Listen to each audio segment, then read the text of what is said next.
Bom dia a todos. Estamos começando mais uma Sexta Livre, dentro do programa Abracel nas eleições. E hoje, uma convidada muito especial, a nossa amiga e a querida Helena Landau, nossa economista e representante da campanha de Simone Tebet. Bem-vinda, Helena, à Sexta Livre da Abracel. Olha, eu que agradeço, parabenizo essa questão de ouvir todos os candidatos, assim, é legal, muito bom. É uma coisa que voltou, né? Porque antigamente ninguém ligava, né? Por que cada programa pensava, e isso, apesar da polarização que a gente está tendo agora, que dava um desespero no início da campanha de que ninguém queria saber de nada e simplesmente ia votar, pelo menos, pela rejeição. Eu agora tenho dado mais presença em eventos e de várias áreas e de associações, então isso, para mim, é muito importante para a democracia. Então, dou um parabéns para vocês, em nome do Rodrigo. Obrigado, Helena. De fato, é um momento em que o Brasil para discutir diversos temas, né, a cada 4 anos. E, ao que tudo indica, a energia elétrica, esse ano em especial, é um tema bastante importante. Então, a gente agradece muito a disponibilidade. Já tivemos uma conversa antes, né? Você e o Kelman conversaram com a diretoria executiva, fizemos um longo bate-papo, até informar a todos que daqui a pouco o Dr. Kelman está chegando também, tá? Ele participa aí do núcleo de economia, mais especificamente, né, Helena, da área de energia elétrica, né? Exatamente. Exatamente, daqui a pouco o Kelman vai estar com a gente. Bom, alguns avisos rápidos antes. Essa live faz parte da série Abracel nas eleições. A ideia é que a gente tenha uma live com especialistas, representantes dos candidatos. Essa é a 4ª live dentro desse programa, é a 3ª live, desculpa, dentro desse programa. Já tivemos encontros individuais com cada candidatura, tá? A live terá a duração de 1 hora, os palestrantes vão expor suas ideias através de perguntas feitas pelo moderador. A ideia é que a gente repita as perguntas que fizemos para as demais candidaturas. Então, como eu disse antes, nós já ouvimos e conversamos com as candidaturas antes, com a Helena e com o Kelman, especialmente, de tal forma que hoje é o dia de ouvi-los, né? Naquele primeiro momento, a gente falou muito, eles nos ouviram, agora a ideia é ouvi-los. Vou lembrar que essa live vai ser transmitida depois para todos os assinantes do canal Energia, Helena, de tal forma que não só os associados da Abracel terão acesso, mas todo o mercado de energia elétrica, o canal Energia, com mais de 30 mil assinantes, vai disponibilizar essa nossa live para todos os seus assinantes. Tá bom? Tá então, ótimo. vamos lá. Helena, em linhas gerais, quais são as diretrizes da candidatura Simone Tebet para o setor de energia elétrica? Bom, antes da gente falar das diretrizes, a gente tem que dizer que a gente tem que retomar governança do setor elétrico. Eu sei que tem perguntas depois sobre isso, certamente, mas acho que a gente não pode ter continuado do jeito que o setor está, meio desorganizada, as coisas são decididas assim, sem uma cabeça de planejamento geral de onde a gente quer. Por exemplo, transição energética é um dos temas fundamentais. Acho que o Brasil abusa do fato de ser tão fácil fazer transição energética no Brasil e acaba fazendo uma transição que, no meu ponto de vista, está um pouco desorganizada. Mas é óbvio que a gente quer, acho que deve ser comum com todos os candidatos, eu não vejo qual a diferença de ter uma energia limpa. Nós temos a matriz elétrica mais limpa do mundo, vocês sabem disso, avançar nessas áreas, sem perder o contato com os atributos dessas fontes, como é que nós podemos usar cada vez mais renováveis, mas de uma forma eficiente para o sistema. A gente tem que pensar em segurança energética. As mudanças climáticas vieram aí para ficar, não dá mais para fazer improviso cada vez que a gente tem um problema de hidrologia, como a gente viu de novo nesse governo. A gente tem que fazer a transição energética e ampliar a oferta nesse sistema, de acordo com o crescimento do país, mas de forma justa, né? Organizada. Não tem muito sentido que a transição energética no Brasil, ou a mudança, ou a liberalização do mercado, todas as transformações positivas que a gente vê de forma macro, a gente ainda esteja com uma repartição de custos dessa transição meio desequilibrada, na nossa opinião. E, obviamente, que a gente tem toda a área ambiental, que é acelerar a descarbonização, contribuir para a descarbonização na área de energia como um todo. No nosso programa, a gente tem um compromisso claro com desmatamento zero, com as metas de descarbonização da COP, RED+. A ideia nossa é retomar o Conselho de RED+. Quer dizer, tem toda uma vinculação entre ambiente, transição energética, custo dessa transição e uma organização mais eficiente do modelo. Voltando à sua introdução, essas coisas são engraçadas, que a cada 4 anos a gente acha que vai resolver de uma hora para outra, com o novo presidente, todos esses problemas que vêm se acumulando no setor.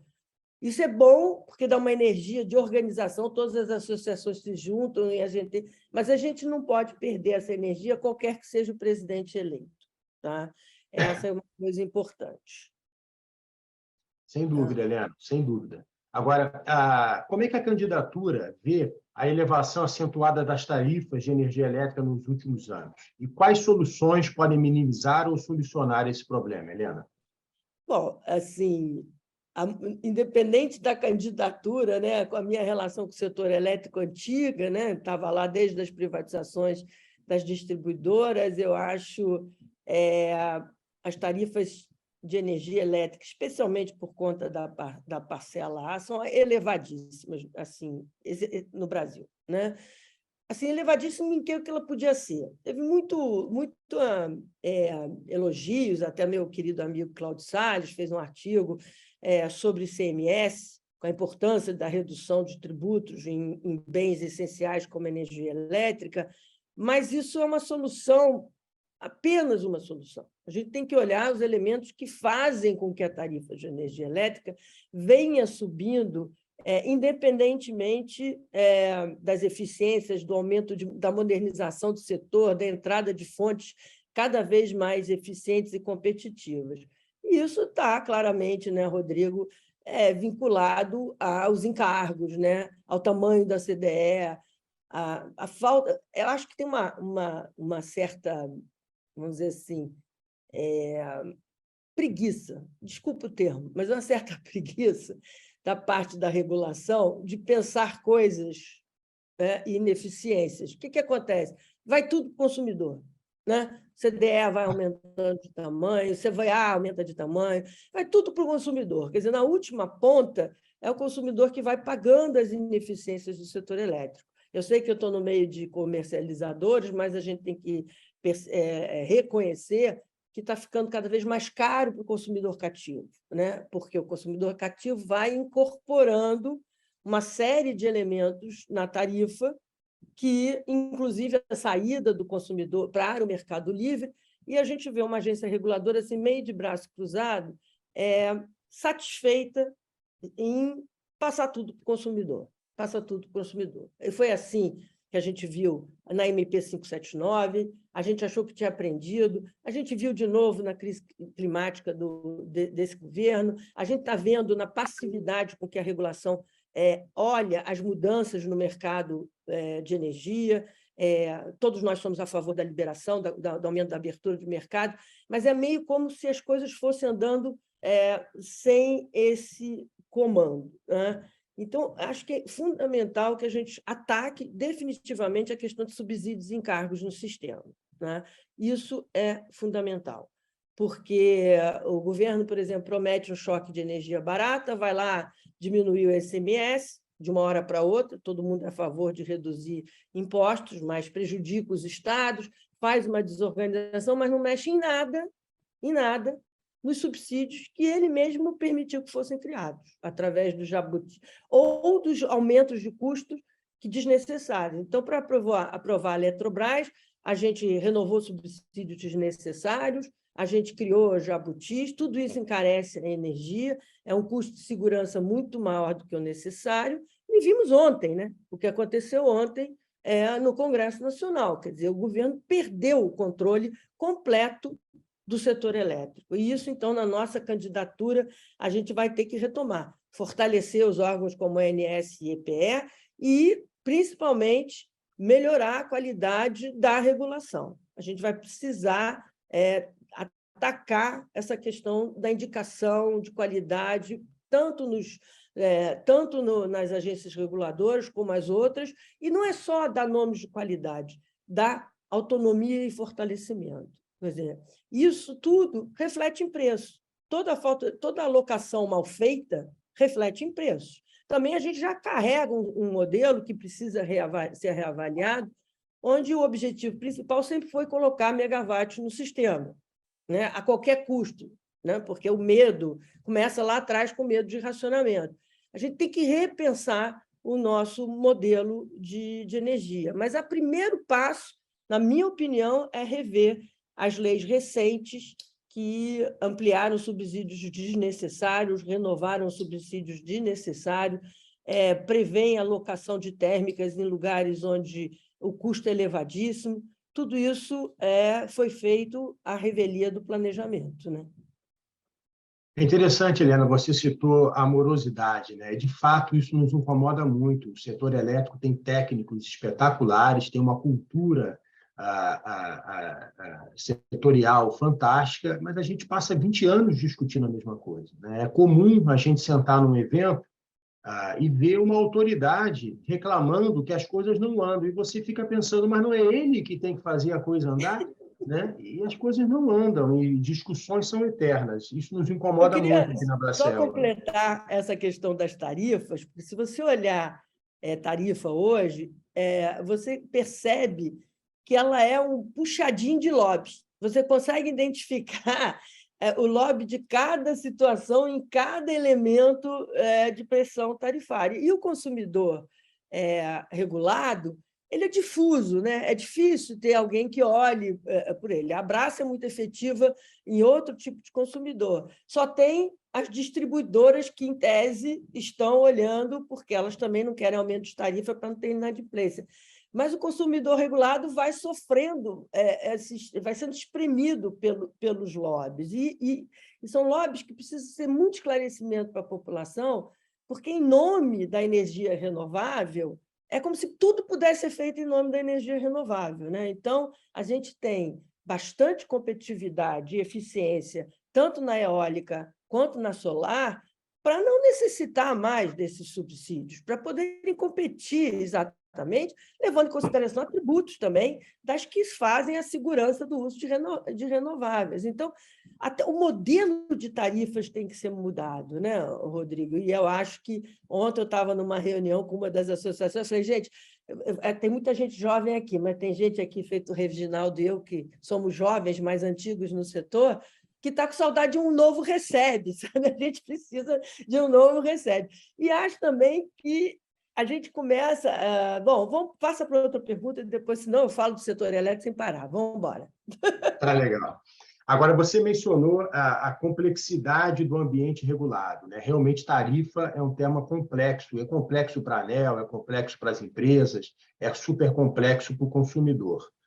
E também você mencionou, vai tudo para o consumidor, né? Acho que a gente podia até dar um nome. Não é consumidor cativo, é consumidor passivo, porque ele não tem alternativa, ele só paga a conta, né? E tem sempre ele para colocar um lobby. Essa é a grande diferença, na nossa visão, do mercado livre para o mercado regulado. No mercado livre, não dá para imputar lobby para o consumidor pagar, porque ele tem a liberdade. Esse conceito, para nós, é chave. Só que hoje, Helena, o mercado livre está acessível só a 0,03% dos consumidores. Ainda que esses consumidores, de forma muito concentrada, consumam 38% da energia no Brasil. Então, a gente tem grandes indústrias e comércio consumindo livremente, e, do outro lado, uma nova abertura que dá o drive de expansão para uma única fonte, gera subsídios para quem não pode fazer, tá? E é acessível para quem tem telhado, dinheiro ou crédito para fazer solar fotovoltaica. E a maior parte da população, Helena, presa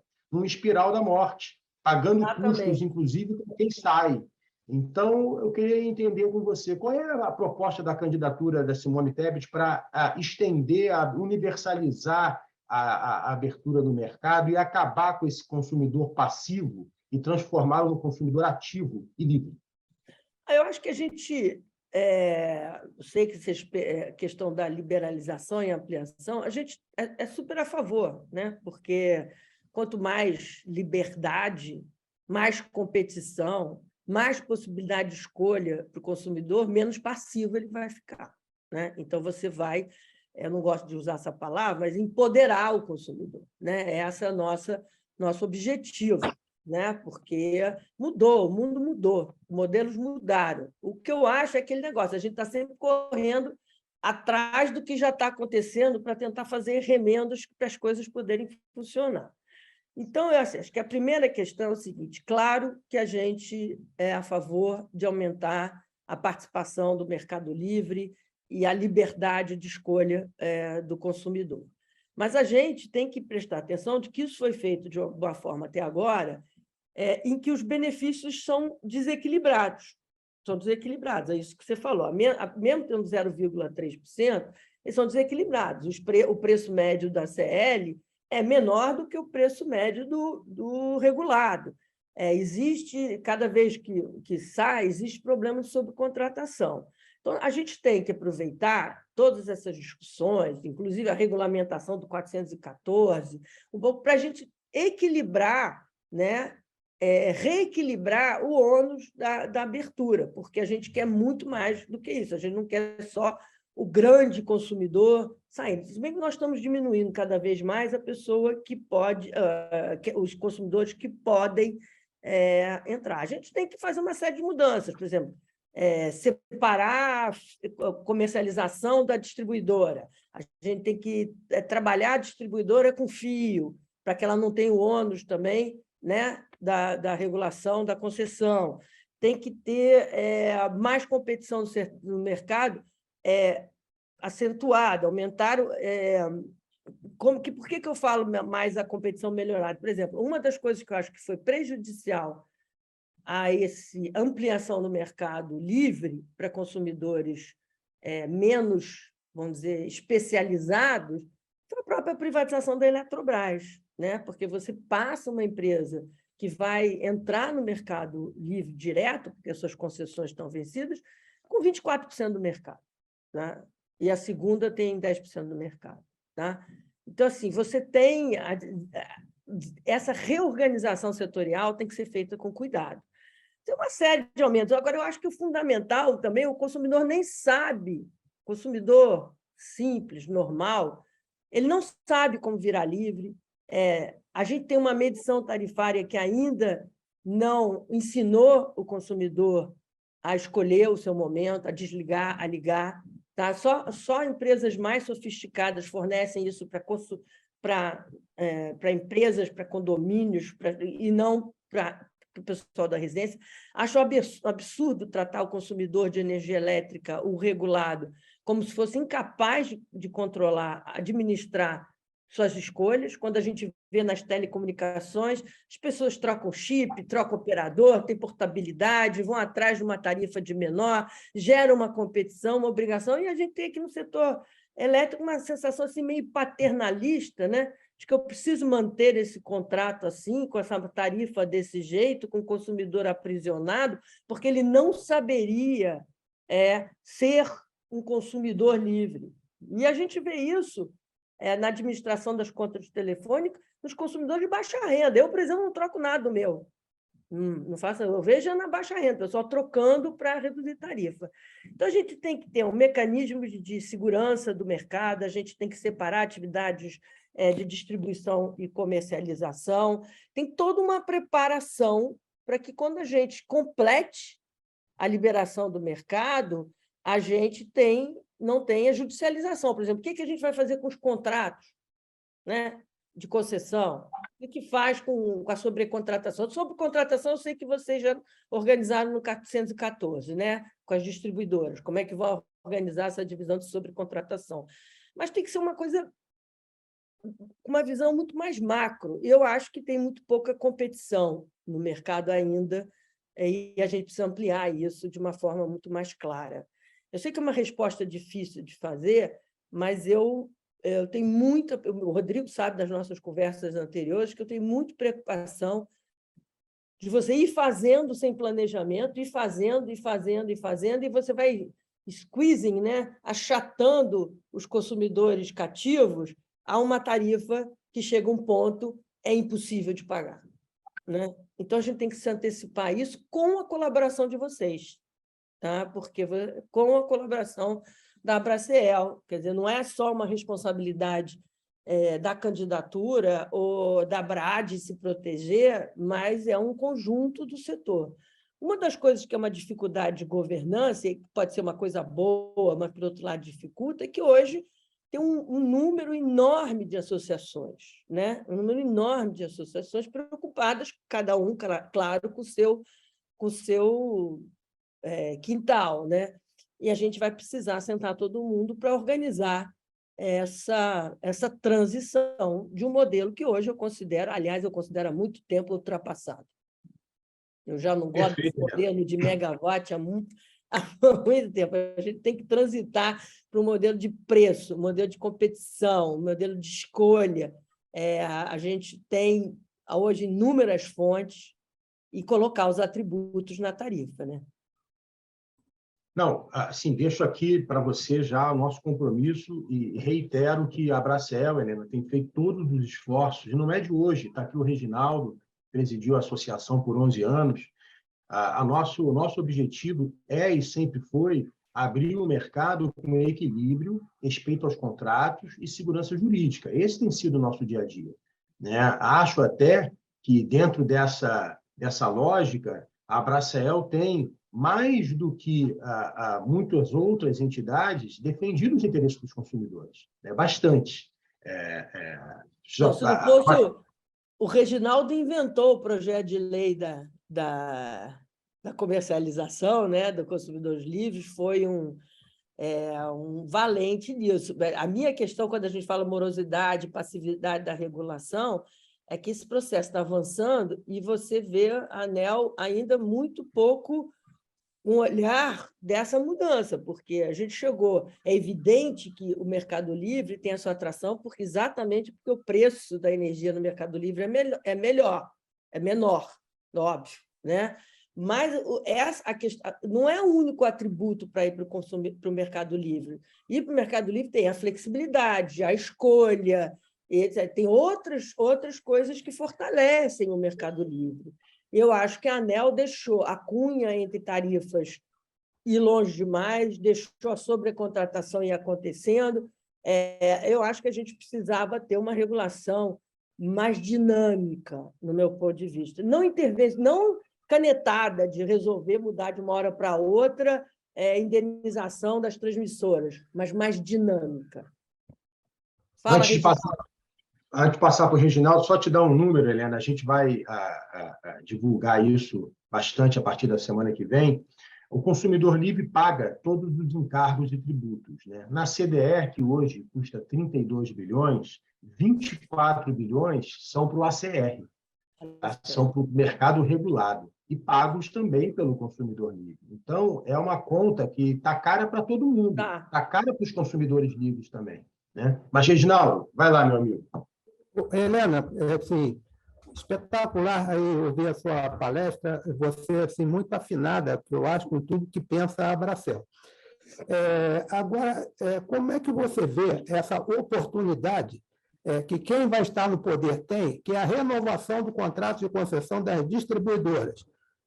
Você lembra que você privatizou a Excelsa, a Light, CPFL, na sequência. Isso corresponde a 63% do mercado. Isso pode ser renegociado nessa nova condição de reavaliar os contratos de concessão. Uma coisa que é muito pouco valorizada é que quem vai herdar o novo contrato de concessão, ou os controladores atuais, ou eventualmente novos controladores, ele, na partida do sistema de competição, ele herda uma carteira enorme de contrato. Isso tem um valor incrível no mercado. E muitas vezes isso não é mencionado no setor elétrico. E a gente tem sempre a preocupação da segurança jurídica. Então, são novos contratos de concessão que você poderia separar definitivamente fio e energia. Aquela parte da comercialização, quem não tiver interessado, o Estado pode simplesmente relicitar isso. E eu te falo, não vai faltar interessado. Eu acho que vocês estão até com o mesmo caminhando na mesma trilha da Brad, né? Que a Brad também quer a separação fio-energia, e eu acho que isso que você falou está meio se tornando consenso em todas as discussões, que eu já conversei com várias associações, em todas as discussões. Mas eu volto para dizer você, isso a gente tinha que estar discutindo hoje, entendeu? Hoje, não é quando chegar 6 meses antes do vencimento, ou 3 meses antes, fazer uma coisa de última hora, né? Então, eu acho que o que você falou é exatamente a ideia. Vamos renovar os contratos, vamos separar, vamos aproveitar a renovação do contrato para que a gente estabeleça uma nova forma de operação no mercado e para as distribuidoras também poderem conviver com o Mercado Livre. Faz o serviço de fio. Acho que isso é unânime. Isso não vai dar polêmica na minha vida, mas tem que ter começar a pensar desde já como é que vai definir o contrato, como é que você vai organizar, que tipo de licitação sobre... Você está falando da comercializadora regulada, é isso? Você está, no fundo, dizendo... Tá. Ela sempre alega, a distribuidora, com razão, olha, eu herdei um monte de contrato de concessão, contrato legado, mas ela herda também uma carteira de clientes, que é um valor enorme no mercado. Eu estou curiosa assim, também de ver se todo mundo vai pedir para renovar, né? Também tem uma coisa, como você tem insegurança, aumentaria, inadimplência, você tem casos feitos da Light, que tem toda a sua concessão incapaz de cobrar as contas e paga ICMS, a gente vai ter... Eu estou curiosa, porque eu não sei se todo mundo vai... não sei se todo mundo vai querer renovar. Isso vai ser uma coisa também que tem que estar preparado para isso. Tá? E é um problema, né, Helena? Porque não tem mais a Eletrobras estatal para botar essas distribuidoras debaixo do braço e cuidar delas até alguém tiver interesse. Né? Não, e a concessão é da União Federal. Então, ela tem que preparar muito bem esses contratos e aí a gente revê.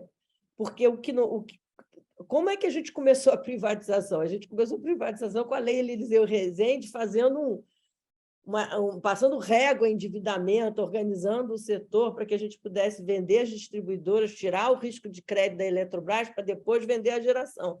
A gente está acumulando uma série de disfuncionalidades, por isso que eu brinco do recebe, importantes, que a gente não adianta ficar adiando e consertando um cantinho de cada vez. Está na hora da gente ter uma visão ampla do que fazer com o setor elétrico no mundo de transição energética, como fazer, as hidrelétricas vão ser bateria ou não vão, como é que vamos precificar, o que faz com os contratos regulados, o que faz com o fio.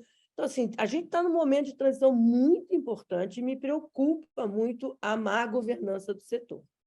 Isso realmente me preocupa, porque a gente troca de ministro, aí teve o ministro Bento, que foi muito lento, né, nas discussões de mudança, aí veio o Adolfo e quer resolver tudo em 2 meses. Então, a gente vive nesse mundo em que... Difícil, né? Difícil. E conto com vocês, né? A gente ganhando a eleição, a primeira coisa é instalar a equipe de transição e fazer uma espécie de um grupo para que a gente tenha um projeto de setor elétrico, né? Assim, organizado, né? Você mencionou, né, a Brad. É importante, eu sempre reitero isso, né? O diálogo que a Brad e a Bracel estão tendo. A Brad tem uma diretoria de altíssimo nível, liderada pelo Madureira, um corpo técnico de altíssimo nível, e nós somos muito alinhados, sabe, Helena? Acho que o único ponto assim que a gente diverge um pouco é que, na visão da Bracel, a gente tem que estabelecer uma data para a coisa acontecer, senão a gente perpetua as discussões por mais 20 anos. Concordo plenamente. Concordo plenamente. Que é o que a gente gostaria que o mercado pudesse estar aberto, é tempo suficiente para a gente endereçar as soluções que estão todas mapeadas. Né? Todo mundo sabe o que é que tem que fazer, todo mundo sabe onde é que o problema reside e tal. Aí, fazendo essa fala de gancho, Helena, eu queria te perguntar o seguinte: qual é a sua visão sobre o 414, que trata da modernização do setor elétrico como um todo. Não trata só da abertura, ainda que a abertura seja um tema central. Trata de vários outros temas, de autoprodução, consumo, renováveis, etc. E tal. Qual é a sua visão sobre o 414, que, inclusive, Lira disse que vai votar agora em outubro? Olha, o 4x4 já tinha que ter sido votado há muito tempo, né? Porque a CP33 começou em 2017. Né? Eu ainda estava na Eletrobras, e o caminho para a privatização da Eletrobras veio exatamente por conta da CP33, que era a reorganização do mercado de energia, a unificação do consumidor, do produtor independente, o fim das cotas, etc. Então, assim, até para os padrões de lentidão do setor elétrico, eu diria que o 414 tem que vir. Né? Ele tem não só abertura, mas ele tem aprimoramento das tarifas, discussão sobre encargos, tem toda uma série que a gente gostaria de ver fazer. O problema do 414, aí você pega, assim, como está demorando o 414, você vê o que aconteceu ontem. Né? Com desculpa de que está demorando, pegam uma medida provisória de PIS/COFINS de combustível e viram uma medida que interfere no mercado de energia elétrica, tá? Renovando subsídios, adiando várias coisas, dando mais prazo para coisas que não precisam. Então, eu vejo, nós somos super a favor do 414, quanto mais rápido, melhor, mas o meu problema, assim, fim de governo, com o Lira no comando, são os famosos jabutis, né?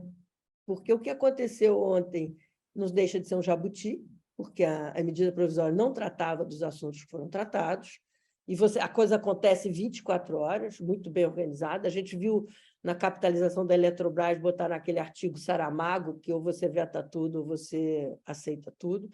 Há uma tentativa permanente de colocar o Brasduto em qualquer PL que se fale de setor de energia elétrica.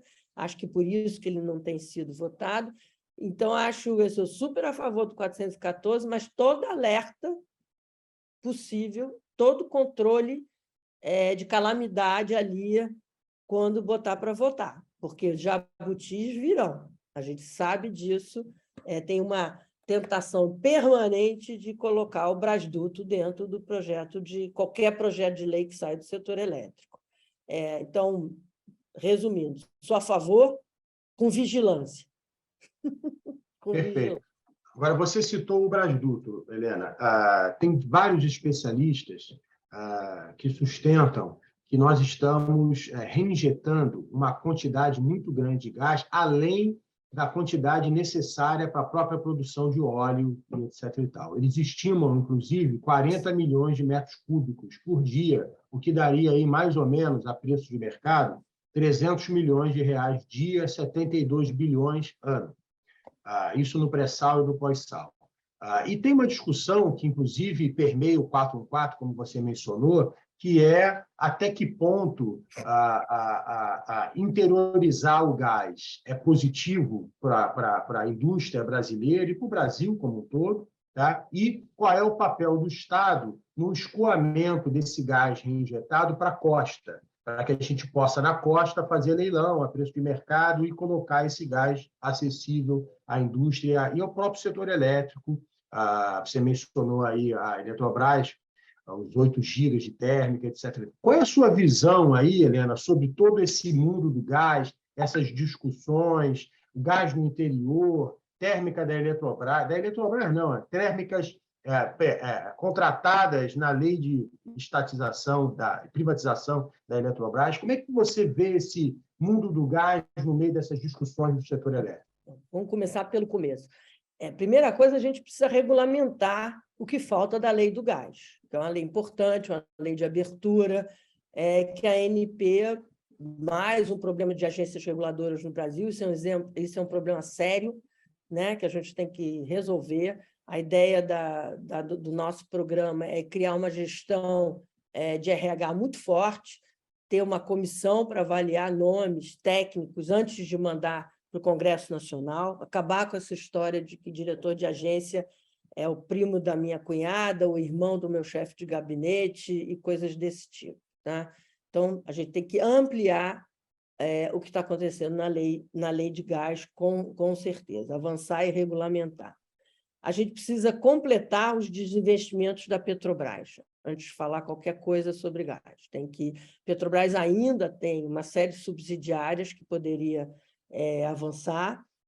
Por exemplo, falta a Gasbol, né, a antiga Gasbol, falta vender o resto do refino. Tem toda uma ampliação de competição no mercado de gás que a gente precisa fazer. E eu acho que há vários investidores interessados desde que a gente melhore o ambiente de negócios no Brasil, né? Então, isso é uma coisa geral sobre o mercado de gás. Agora, eu sou completamente contra as térmicas da Eletrobras. A gente não sabe se elas são necessárias. Elas foram impostas pelo Congresso Nacional sem ouvir a empresa de planejamento energético. Isso é um precedente absurdo, porque você está delegando ao Congresso Nacional o planejamento do setor elétrico e não há técnicos no Congresso Nacional da qualidade que você tem no Executivo. Foram feitas assim com escolhas de locais bastante duvidosos. Quem fez essa escolha, por que aqueles lugares, por que Teresina, por que... Então, assim, eu sou totalmente contra, sabe? Impuseram um custo sobre a energia. A gente vai ter um leilão agora, dia 30 de setembro, né? Eu acho, sei lá, e com preço de 445, totalmente fora do planejamento do setor. Então, Jabuti da Eletrobras, eu sou contra. Depois, eu acho o seguinte, o Estado tem que fazer infraestrutura nenhuma, por isso eu sou contra do Brasduto, né? Quem tem que fazer estrutura para escoar seu gás são as empresas. Nós não estamos falando de empresinha pequenininha, nós estamos falando de Petrobras, nós estamos falando de Repsol, Equinor, Shell, Total, sei lá, todas essas empresas são empresas robustas, empresas privadas que têm a capacidade de fazer investimento. A reinjeção não é feita só pela Petrobras, não é uma política de Estado, é feita pelas empresas privadas também. E se elas acharem que vai ter demanda firme para os produtos dela, elas vão construir a infraestrutura, porque vai remunerar a infraestrutura. Não tem por que empurrar para o setor público aquilo que não dá lucro e que possa ter lucro duvidoso, que seja incerto, com empresas desse tamanho. Então, eu acho que são elas que têm que pensar nisso, tá? E, além disso, você não precisa usar a infraestrutura física desse jeito para levar o gás para a costa. Você tem vários lugares do mundo que usam o floating LNG, ou GNL, onde você é capaz de abastecer um navio, esse navio ir na costa onde houver demanda. Quer dizer, a coisa mais importante para diminuir a reinjeção de gás no Brasil é o Brasil crescer. É ter demanda firme, entendeu? Para o escoamento desse gás. Se não tem demanda, por que eu vou construir uma infraestrutura? Para levar aonde? Entendeu? Então, assim, você tem outras opções para as nossas térmicas, você tem outras formas de fazer. As pessoas gostam de comparar com a Argentina, né? A Argentina não tem nada a ver com o Brasil. A Argentina, o gás dela é tudo onshore. A Argentina tem demanda firme por causa do clima, do crescimento. A Argentina não tem outras fontes como a gente tem. Então, assim, resumindo, eu sou contra o Brasduto, principalmente porque vem dinheiro público. Se o setor privado quiser construir, constrói. Por que tem que ser o setor público? Então, assim, eu acredito muito no mercado, acredito muito na potência econômica e na capacidade de planejamento do nível das empresas que hoje estão no pré-sal. Elas sabem melhor do que o Estado o que deve ser feito. Agora, CDE, Helena, a CDE está cara, né? Cresceu muito de 2021 para 2022, chegou a 32 bilhões, carrega uma série de custos que o mercado cada vez mais questiona se deveria ser o consumidor de energia a pagar. O próprio diretor-geral da ANEEL, Sandoval... Rodrigo, Kelma está na sala de espera. Perfeito. O pessoal vai liberar o nosso Kelma. Que aí ele pode ajudar. Mas passa uma pergunta para ele depois. Itaipu vai para ele. Pronto. Oi, Kelma. Mas, enfim, o próprio Sandoval Feitosa tem... Bom dia, doutor Kelma. Seja Bom bem-vindo. dia, Kelma. Estamos falando sobre CDE agora, se você quiser CDE, um assunto complementar. simples. Simples. O Sandoval Feitosa mesmo tem agora, reiteradamente, dito sobre a necessidade de se ampliar as receitas também na CDE, e uma delas são aportes da União, né? Como é que você vê aí o papel do Estado em suportar parte da CDE, na medida em que parte da CDE são políticas de Estado e, na visão do setor, não deveria ser o consumidor a pagar? Não. O problema é o seguinte, Kelma vai me ajudar, porque o mundo da campanha está me ligando aqui, não sei o que é. Mas olha só, Rodrigo, acho que parte disso a gente tem aquilo que eu falei, transformar a CDE num tapete onde a gente coloca todas as ineficiências do setor debaixo daquele tapete, né? Começou assim. Não quero resolver esse assunto, vai para a CDE. Começou lá atrás com a Dilma, né? Para incentivar o consumo de energia em meio de uma crise hídrica, fazendo as empresas até buscarem financiamento no setor, quando você deveria, pelo contrário, reduzir, né, a demanda de energia. A Dilma vai lá e faz a linha branca, né, o financiamento de linha branca. Então, assim, primeiro começa essa coisa que o Brasil tem de não gostar de falar de redução de demanda de energia, tá? Então, assim, em momentos de crise, acaba gerando isso. Acho que o Kelman pode ajudar a responder, porque ele pensou muito nisso, por exemplo, na crise hídrica de 21, né? Foi 21, né? A crise hídrica, ano passado? Foi. Tivemos algumas, a última foi ano passado. Pois é, e, de novo, a gente entra com uma política de demanda muito tarde, quando todos os sinais de crise hídrica já estavam. Então, a gente está sempre correndo atrás e acaba gerando esses custos que vão para esse tapete. Só que a poeira está tão grande debaixo do tapete que está sobrando, né? Chega uma hora que a coisa... Aí, a opção de discussão certamente, se tiver uma política pública, que for política pública, não tem por que não ir para o contribuinte. Entendeu? Tem que ser a discussão de subsídios do Tesouro direto nessa questão, né? A Dilma começou com isso na MP 579, mas o negócio criou um tamanho tão grande que nem o Tesouro pôde mais aportar. Então, agora nós estamos nessa situação. Vamos passar uma régua para resolver o problema de tarifas, mas quem vai pagar? Quer dizer, na privatização da Eletrobras já teve essa intenção. Vai pegar parte dos recursos da Eletrobras para descontar na CDE. Tá? Não está resolvendo. Kelman, tabula aí para mim. Não, enfim, não tem nada muito a acrescentar. Quer dizer, a CDE tem uma série tem embutido políticas públicas, por exemplo, subsídio à baixa renda, né, CCC, para atender lá as comunidades do Norte, etc. E tem duas questões, quer dizer, tem políticas públicas, algumas boas, outras não tão boas, umas que foram necessárias no passado, outras que não são mais agora. E é tudo, teoricamente, política pública devia ser a atribuição do contribuinte e não do consumidor, em princípio, né? Como é que se faz essa transição é alguma coisa que é uma questão de alocação dos custos, né? Então, enfim, não tem muito mais a acrescentar o que a Helena disse. Perfeito. Antes de o senhor entrar, doutor Kelman, um minutinho, eu estava na sala de espera, a Helena brincou e disse, Itaipu, quem vai responder é o Kelman. Então, eu vou fazer a última pergunta antes das considerações finais. Itaipu, inevitavelmente, vai passar pela próxima presidente do Brasil.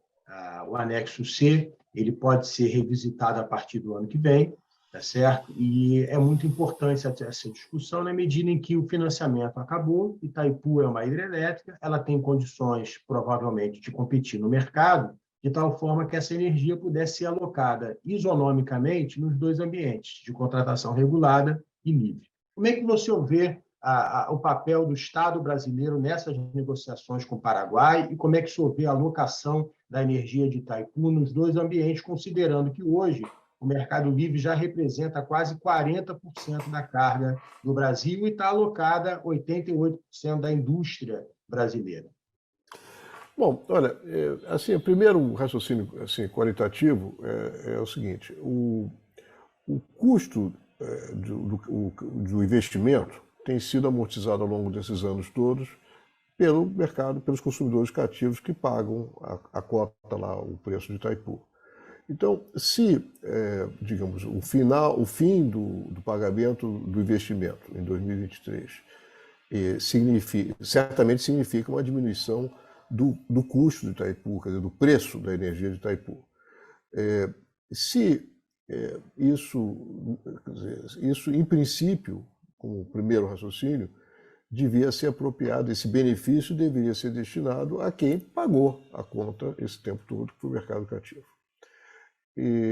Agora, então, quer dizer, a não ser que, digamos, o Itaipu, como todas as outras hidrelétricas, prestam um serviço, vamos dizer, prestam serviços que são bens públicos, né, como, por exemplo, confiabilidade, etc. Então, se o tema Itaipu fosse colocado no contexto mais geral de quais são os bens públicos que o setor hidrelétrico, por exemplo, presta ao setor elétrico brasileiro e repartição desses custos entre todos os consumidores do cativo e livre, é um ambiente que isso está bem. Caso contrário, ainda assim, essa diminuição de custo do Itaipu, supondo que vá para o cativo, talvez não seja a melhor opção para o cativo. Talvez não seja, porque talvez se deixar lá, como é o nome daquela empresa que vai ficar vendendo a energia? RNBPR, algo parecido. Difícil, aí, uma sigla péssima. Então, se vai para aquela empresa, ela vai vender, e vai vender a um preço que é menor do que é hoje cobrado, né? Pode ser que, vamos dizer, ela passa a ser uma espécie de comercializadora, né? Essa empresa. E os ganhos que ela possa ter, me parece que, por lei, são alocados à CDE, não é isso? 70%, uma coisa assim, não é isso? Então, pode ser que tem que fazer contas, mas eu digo o seguinte, quer dizer, em princípio, esse movimento vamos dizer, do benefício do fim do pagamento, da amortização de Itaipu, essa energia ser colocada vamos dizer, indistintamente por essa empresa nos dois mercados, sem nenhum privilégio para quem pagou a conta, só se for vantajoso para quem pagou a conta, que é o mercado cativo. Estou sendo muito transparente com vocês, estou falando aqui... Não, sim, perfeito. Agora, posso acrescentar uma informação para o senhor... talvez eu não tenha... Isso. Pode. Itaipu vai fazer 40 anos em 2024. O Mercado Livre tem 20. Ou seja, pelo menos metade do financiamento foi pago também pelo consumidor que hoje é livre. O mercado está abrindo a cada dia. Tem consumidores que migraram mês passado, né? Então, é difícil, porque a maior parte dos consumidores livres pagaram também a conta Eu sei, mas é o seguinte, a energia no mercado cativo é mais cara do que a energia no mercado livre, por razões que vocês conhecem e eu também. Quer dizer, tem uma série de atributos que o sistema precisa que estão nas fontes contratadas para o mercado cativo. Já tem isso, né? Então, parte do custo é maior no mercado cativo, da energia só, estou falando só da energia, não estou falando nem de TUG, não estou falando... Então, essa socialização da energia de Itaipu, eu acho que, como eu disse antes, poderia ser no bojo de uma reexame de dos bens públicos, como é quem arca com o custo dos bens públicos do sistema elétrico brasileiro, entendeu? O bem público, eu estou falando confiabilidade, atendimento, flexibilidade, tudo isso. Quer dizer, se isso aí passa por uma reorganização da alocação do custo dos bens públicos geral, e Itaipu é um bem público também, Itaipu traz bens públicos, produz bens públicos. Ou então porque a gente chega à conclusão de que esse movimento é bom também para os consumidores cativos. Quer dizer, eu vou resumir aqui a conversa. Eu não acharia que faria sentido responder sim à sua pergunta se o mercado cativo dissesse estamos sendo prejudicados. Eu só responderia sim para essa sua pergunta se, fazendo contas, a turma do mercado cativo, as distribuidoras, dissesse não, isso é bom para nós também, porque isso vai dar mais eficiência ao setor. Entendeu? Porque os cativos já levam um peso a mais que precisa ser redistribuído. Estou sendo totalmente transparente aqui do que eu penso. Tá? É claro, é lógico, e como o senhor sempre foi. Né? É por isso que eu passei para ele, entendeu? A Helena é boa. A Helena é good cop. Eu sou o bad cop. Não, eu ia na mesma linha, chefe. Eu ia na mesma linha. Mas olha, a gente quer discutir muito esse tema de Itaipu. Acho que é um tema importante e o Itaipu vai ter um papel fundamental nessa transição que ela vai ter que acontecer. Né, essa transição de mercado, essa simplificação do mercado e esse processo de empoderamento do consumidor. Então, já deixo desde já um convite, quando a Abracel for realizar uma discussão profunda sobre Itaipu, o senhor vai ser nosso convidado, porque tem contrapontos aí sempre muito inteligentes e oportunos de serem debatidos. Mas a gente está chegando ao final aqui, Helena e doutor Kelma. Vou passar a palavra para vocês fazerem aí considerações finais. Assim, o que vocês gostariam de falar que nós não abordamos aqui nessa conversa de 1 hora? Eu fiz umas considerações no início, né? Eu acho que a gente tem uma questão muito... deixar o Kelma, então, para fechar. A minha maior preocupação no momento, além dos detalhes técnicos, de tudo que a gente está conversando, de um novo modelo tarifário, separação do fio, abertura de mercado, atributos de bens públicos, tudo isso que a gente acha importante, eu tenho uma enorme preocupação com a governança do setor.